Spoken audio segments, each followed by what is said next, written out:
Hey there, crewmates. Gabe from Nexus Core here with another installment in my deck limited battle deck coverage.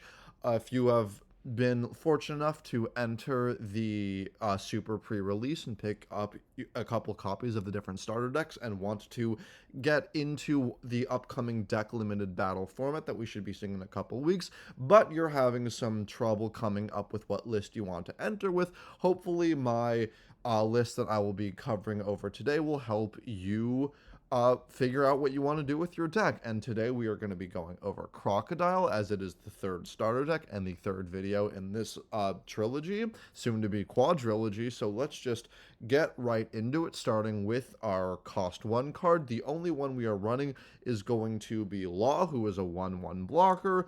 Again, if you've seen any other video, if you know anything about the game, there really isn't much to say about this. It's a very cheap card, very easy to play, and it's a blocker. And blue has access to quite a few blockers, but not a whole lot of high counter shield value cards, so being able to max out on blockers is especially important just to have that defense. Next, on to our cost 2s, we are running 4 copies of Bartholomew Kuma, who is a 2/3 whose effect is on play. Look at the top 3 cards of your deck, put them on the top or bottom in any order, and trigger you can play this card. We're running it at 4 because on top of having decent stats for our cost 2 and the trigger, the ability to play it, this consistency is very, very important. Blue does not have a whole lot of ways of generating advantage a la Jewelry Bond or Queen in purple. So at the very least, knowing what you are going to draw into is very, very important. Yes, you don't actually get to put, say, a Doflamingo or a Crocodile in your hand, but if it's in the top 3, you can make it the top card so you know you're going to draw it, or if it's the next 3 cards you're going to draw into are all garbage, you can just get rid of them. So while it doesn't give you hard advantage, that knowledge and that ability to at least predict what you're doing is definitely important and a very key aspect of consistency that I think the deck could very, very heavily benefit from. And on to our cost 3 cards. Next, one of my favorite cards is Sentomaru, who is a 3/4 with counter 1000. His effect is during the main phase, while he has 1 Dawn attached, you can pay an additional 2 to play a Pacifista with cost of 4 or less from your deck and then shuffle it.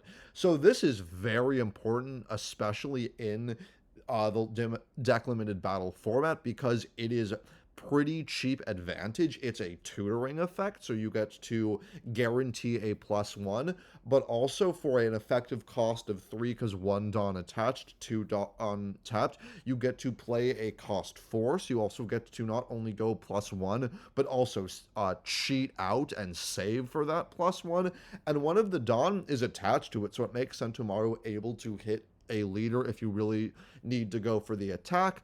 Personally, I tend to not attack with Sentomaru just because keeping him alive is very important, so waiting until you're at least sure you're out of Pacifistas before attacking is probably the right call, but it's an option that you have available, and it's a +1, and I know I said with Kuma that it doesn't have many forms of +1, so if you have that plus, you might as well max out on it. Next, we are running 4 copies of Boa Hancock, who is a 3/1 with counter 1000, blocker, and trigger you can play this card. Not fantastic, if I'm being honest. The fact that she is a 3-cost blocker with only 1000 isn't amazing, but the fact that she has that trigger is very, very good, and if you are flooded with blockers, you see your Crocodiles and your Laws, you can use her for her counter, because she does have the counter attached, so definitely running her at 4 is the right call, and it's just more protection on top of everything else. And next, moving on to our 4 costs, which really is the bread and butter of the deck, we are running 4 copies of the Pacifista. We're running 4 Sentomaru, so might as well max out the amount of times you can use its effect. Sentomaru, or the Pacifista rather, is a 4/6 with counter 1000. It's a vanilla, so we've been seeing in the deck limited battle, most decks are running their 3 and 4 cost vanillas just because they have decent stats, so being able to Because of that, you were probably going to run the card anyways, but attaching that to being able to cheat it out with Sentomaru just makes it all that much better. Getting a very low cost 6,000 power card right out of your deck onto the board with Sentomaru is so good. You definitely want to max this out. Next, we are running 4 copies of Dracule Mihawk, who is a 4/5 with counter 2000, so phenomenal stat line. And his effect is Dawn 1 when attacking, draw 2, trash 2. This is just a great card. The fact that it is counter 2000 means it is an easy 4 of no question. It could have been a vanilla and you'd probably do that. But the fact that its effect is also quite good is very, very nice. And you can definitely want to run it on and put it on board just for added layers of consistency. If you've drawn cards you don't want to draw into, getting rid of them for potentially better draws is very important. And if you don't want to do that, he's just a good shield value. So for Mihawk, never run anything less. Next, we are running 4 copies of Gecko Moria, who is a 4/5 with counter 1000. On play, add 1 Warlord or Thriller Bark Pirate character with a cost of 4 or less, other than himself, from trash to hand. So it's important recursion. What's nice is because Law is a Warlord, you can block with the 1 cost Law, play Moria, and then you get a 1 cost blocker. The only thing in this deck that you can't add are events Sentomaru and the Pacifista. So you can't, oh, also and Doflamingo and Crocodile. Okay, so I don't know why I said only. There are quite a few cards that you can't add back, but the fact that you can recycle blockers with Law or recycle 2000 counter with Mihawk definitely makes this a 4 of, and also the fact that he has that 5000 stat line on cost 4 definitely makes it worthwhile. So Gecko Moria, really another great card. And the last cost 4, we're running 4 copies of Marshall D. Teach, who is a 4/4 counter 1000. On play, return a character with cost of 3 or less to the owner's hand. So it's another piece of control. The deck, unfortunately, does not have any direct removal, save 1 niche exception we'll get into. So at the very least, being able to return a card that you don't want to deal with is very important. If your opponent has a blocker, you can get rid of that just to make your attacks hopefully sink in. Or if they have a low cost card with a strong ability, like if you're playing against red, they have Jinbei or Zoro, or if you're playing against green and you just want to force them to pay for Bonnie at some point for whatever reason. There's plenty of good cards that you want to get rid of, especially in this format. There's a lot of low cost cards that you are worth bouncing, and him having a 4000 power on top of that is definitely good because only 1 Dawn means he can hit most things, and he has the counter attached if you're playing against purple and there's nothing you really want to bounce. So definitely a solid addition.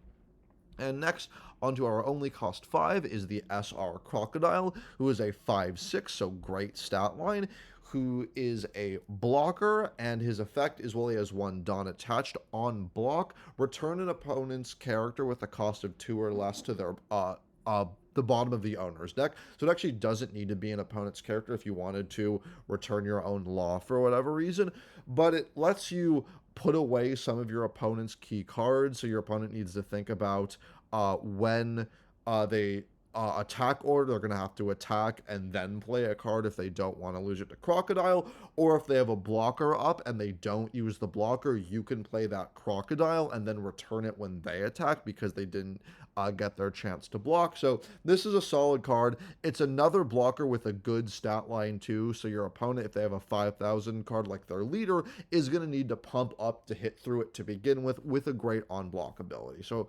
another fantastic card. And rounding out the creature lineup, we are running 4 copies of Doflamingo, who is a 7/7, so good stat line, whose effect is on play. You can return a character with a cost of 7 or less to the owner's hand. This is very, very good, especially in this format.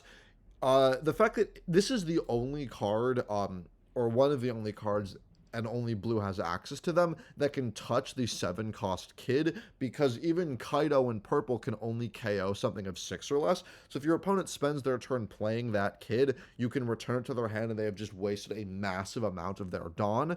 So being able to hit so many key cards, but even in other matchups, like if you're playing against red and they're running the promo Luffy that gets rush, yeah, a lot of the cards have rush, but they still have to pay a lot of Dawn just to get them back out, which is still worth it. If you're playing against purple, you can, and you're trying to go for the win, it might be worth it to bounce queen, just because if you're gonna win, your opponent isn't gonna draw and they're gonna lose a blocker. And even then, bouncing cards of low-ish cost because they have blocker is still good on its own, and it's another way of bouncing that, while it does cost 7 to play him, you don't need to go -4 like you do with Crocodile, and it gives you another body on board with good stats, because the fact that he can hit for 7,000 is good enough on its own. So definitely a great card that you're going to want to have a solid amount of copies of. And lastly, we're going to go on to the events. We are running 4 copies of Sables. A cost 4, main, return 1 character with a cost of 7 or less to its owner's hand, and trigger, activate its main effect. It is just your copies 5 through 8 of Doflamingo. Yes, it doesn't have a body on board that can attack, but it also costs almost half as much, so you get to get rid of cards that your opponent really wants on board, and effectively for cheaper. Yes, it doesn't kill the card, but for a cost of 4, you can return Kid, so you are at least come away ahead in terms of that Dawn, because your opponent paid 7 for Kid. You only needed to play 4 to put it back in the hand. But there's also so many other cards that are also worth hitting even early. Sables on something like Hawkins or Drake is quite good, and the fact that it costs 4 and the Crocodile Leader's effect also costs 4 means if your opponent has a wide board, you can address most of it. If you're in the late stages of the game where you have 10 Dawn, you can Sables, Hawkins, and then Crocodile with the exact same 4 you just rested to bounce another thing, and your opponent will lose 2 of their very critical attackers, so running it at 4 is very good. The fact that it has a trigger is just gravy. You would probably be running this anyways because it can hit that 7 or lower threshold, but the fact that it can also be worked as a trigger just makes this incredible. So definitely a 4 of. Next, another very obvious 4 of is going to be Love Beam. It is cost 2. Your leader or character gets 4,000 power during the battle on counter, and if you have 3 or less in hand, you can draw 1. If you don't know, if this is the 4th card, because it is no longer in your hand when you counter, if you still get the draw. So if you have 4 in hand, play Love Beam. While it is resolving, you only have 3 because it isn't resolving in your hand, and you get that draw. But also, defense is very important in this format, and being able to block for 4,000 is important on its own. That extra advantage is just gravy, and if you are able to play Kuma, you can potentially pick what you draw into if you keep 3 cards on the top of your deck. So a lot of solid synergies. And lastly, to round everything out, we're running 2 copies of Thrust Pad Cannon. Cost 2, return an opponent's return a character with a cost of 3 or less to its owner's hand, and trigger, you can activate the counter effect. We're only running it at 2 because partially because of space. I think getting all of the good characters is very important. There are a couple of very neat synergies, though. For example, because the block step happens before the counter step, you could say block with Law, and then the attack will be redirected to Law, enter the counter step, activate Thrust Pad Cannon, return that Law to your hand. You get to keep the Law, and also because there is no longer a valid attack target, the attack fizzles, and it does not get redirected to the initial target, which is a very cool synergy, and it's why I see some people running a couple more copies. And also there's quite a few cards of cost 3 or less that are worth hitting, like in the mirror match, being able to hit Sentomaru with this is very important, and in against red, hitting something like Zoro or Jinbei also quite important. I'm only running it at 2 because it doesn't add any counter. You have to pay Dawn to not increase power.